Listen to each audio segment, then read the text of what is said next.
Hola gente linda de Casa de Restauración, nuevamente estamos en Como Cartas Leídas, número 26 ya, vidas en Cristo, vividas como cartas leídas por todo el mundo. Estamos meditando sobre cómo comunicamos la vida de Cristo al mundo que nos rodea y ya vimos que las estrategias para hacerlo es viviendo una vida sustentada en la verdad y viviendo una vida de gratitud, que es lo que estamos considerando de la lectura de Colosenses capítulo 1, verso 1 al 8. Estamos considerando en esta ocasión y en estos videos la razón de nuestra gratitud, el Evangelio de Dios, y de él estamos viendo sus características.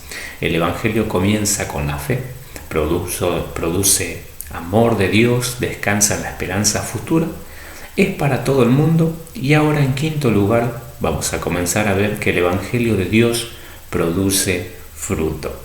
Nuestra porción de la carta dice: la palabra del Evangelio que ha llegado hasta ustedes, así como a todo el mundo, y lleva fruto, y crece también en ustedes, desde el día que oyeron y conocieron la gracia de Dios en verdad.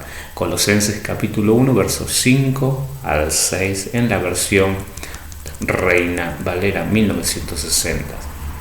Ahora nos vamos a detener en la consideración de esta característica del Evangelio de Dios, y es que cuando el mensaje del Evangelio llega a ser creído, lleva fruto y crece también en nosotros.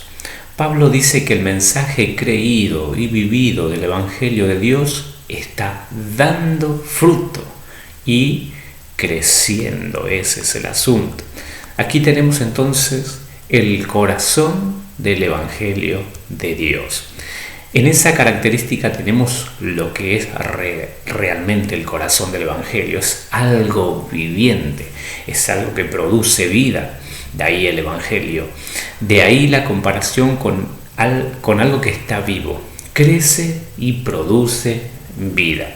Recordemos que en el Evangelio se revela la justicia de Dios, y esto va de fe para fe, siempre con tanto movimiento, produciendo vida. El Evangelio viene a ser como una semilla con una energía interna que cuando cae dentro del que cree, se va convirtiendo como en un árbol de vida. Y ese árbol de vida da fruto de vida. Y aquí tenemos nuestro pequeño bosquejo también de este pasaje, que nos ayuda a poner nuestra atención en dos cuestiones que rodean a esta característica del Evangelio de Dios y de lo que estaremos hablando en lo que sigue de nuestras charlas. Dice nuestro extracto bíblico que este Evangelio de Dios lleva fruto y crece también en ustedes. Dos cosas: lleva fruto y crece también en cada uno de aquellos que han creído el Evangelio. No solo produce crecimiento en el interior de la persona, sino que además se hace notorio el crecimiento y la vida interna se expresa hacia afuera.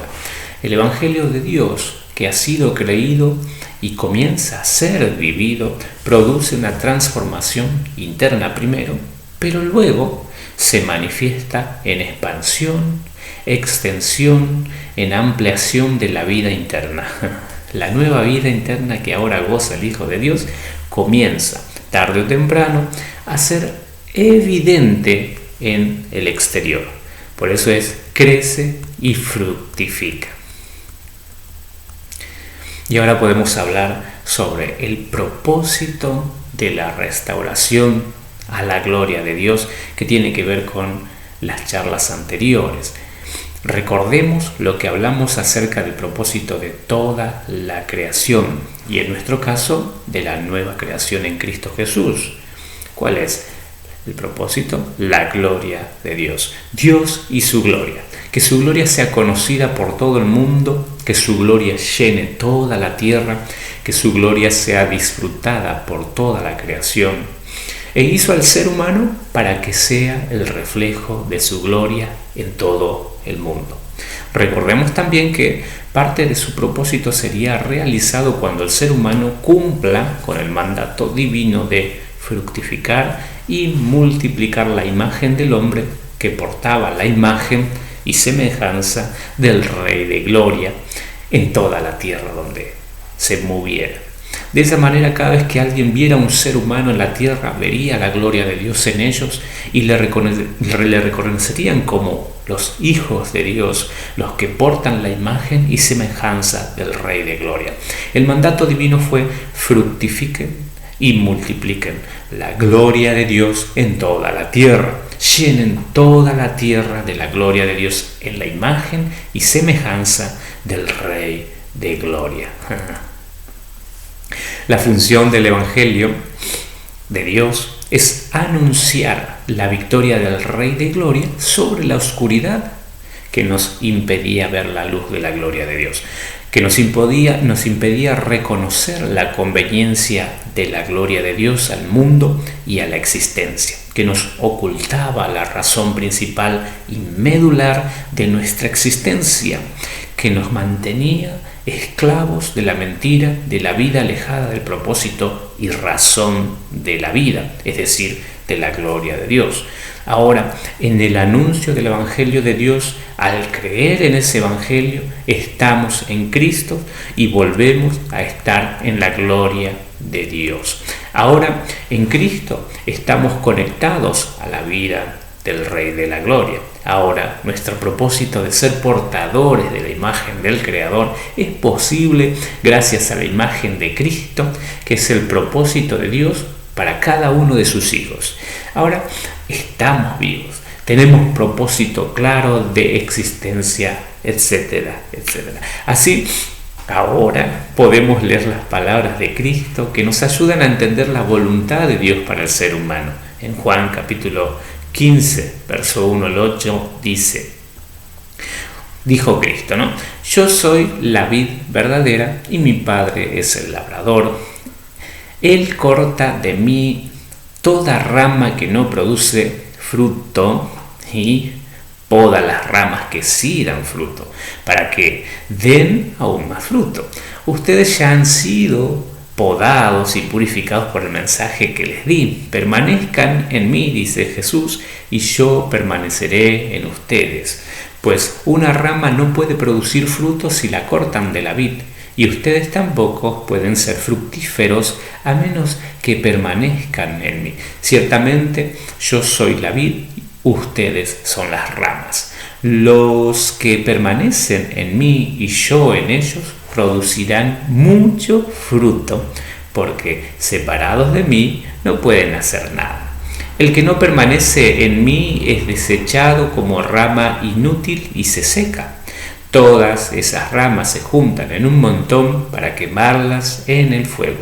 Si ustedes permanecen en mí y mis palabras permanecen en ustedes, pueden pedir lo que quieran y les será concedido. Cuando producen mucho fruto, demuestran que son mis verdaderos discípulos, aprendices. Eso le da mucha gloria a mi Padre. Ese es el propósito del fruto. ¿Cuál es? Que demos gloria a Dios el Padre. Tenemos la primera señal de que el Evangelio de Dios fue creído. ¿Cuál es? El arrepentimiento. Arrepentimiento en el nuevo pacto es un trabajo de la mente. Cambiar la mente humanista, que está centrada en el hombre y su propia gloria, por la mente de Cristo, la cual está centrada y busca siempre la gloria de Dios. Arrepentimiento en el antiguo pacto, la fuente del nuevo pacto, es un volverse a Dios, es cambiar de dirección de vida. Constantemente nos íbamos de los brazos de Dios. Antes, constantemente nos dirigíamos a la destrucción. Constantemente nos alejábamos de lo que nos hace bien. Nos alejábamos del propósito de la vida del hombre, nos alejábamos de la gloria de Dios.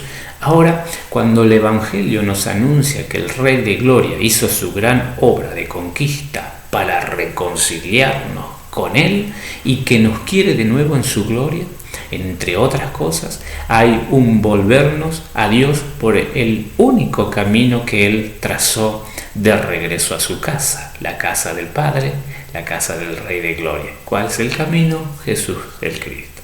Dice el Evangelio según Mateo que en aquellos días, cuando Jesús estaba por comenzar sus ministerios en la tierra de Israel, llegó Juan el Bautista predicando en el desierto de la provincia romana de Judea, diciendo: arrepiéntanse porque el reino de los cielos se acercó a ustedes. Luego Mateo nos cuenta que venía a Juan el Bautista Jerusalén, toda Judea y toda la región alrededor del río Jordán, y confesando sus pecados eran bautizados por Juan en el mismo río, el río Jordán. Pero cuando vio Juan el Bautizador que muchos de los fariseos y saduceos venían para ser bautizados por él, les dijo: camada de víboras, ¿quién les enseñó a huir a ustedes de la ira que vendrá? Por tanto, den frutos dignos de arrepentimiento. Mateo capítulo 3, verso 1 al 8, en la Biblia de las Américas. Dar frutos que indiquen que realmente están arrepentidos. Hay un fruto. Esto es un constante volvernos a la gloria de Dios. Por lo tanto, alejándonos de nuestra propia gloria, de nuestro propio ego, nuestras propias obras, nuestras propias justicias. Por cierto, el pedido de volvernos constantemente al reino de Dios, a la gloria de Dios, de dejar de pensar en la gloria humana y comenzar a pensar como Cristo mismo piensa, no fue un mensaje de Juan solamente. Mateo 4:17 nos cuenta que desde entonces Jesús comenzó a predicar y decir: arrepiéntanse porque el reino de los cielos se ha acercado. Y Marcos, el evangelista Marcos, agrega: y crean al Evangelio. Y luego vemos que es la respuesta natural que se espera de los que creen al Evangelio en el mensaje que dieron los apóstoles. Por ejemplo, en Hechos capítulo 2, verso 38, tenemos que Pedro les dijo a la multitud: arrepiéntanse y bautícense cada uno de ustedes en el nombre de Jesucristo para perdón de los pecados y recibirán el don del Espíritu Santo. Luego, en Hechos 3:19, algo muy similar, dice Pedro nuevamente: así que arrepiéntanse y conviértanse, para que sean borrados todos sus pecados, para que vengan de la presencia del Señor tiempos de refrigerio. Por lo tanto, el que cree el Evangelio produce fruto y crece. Casa de Restauración, nos estamos viendo en la próxima entrega. El Señor continúe bendiciendo sus vidas.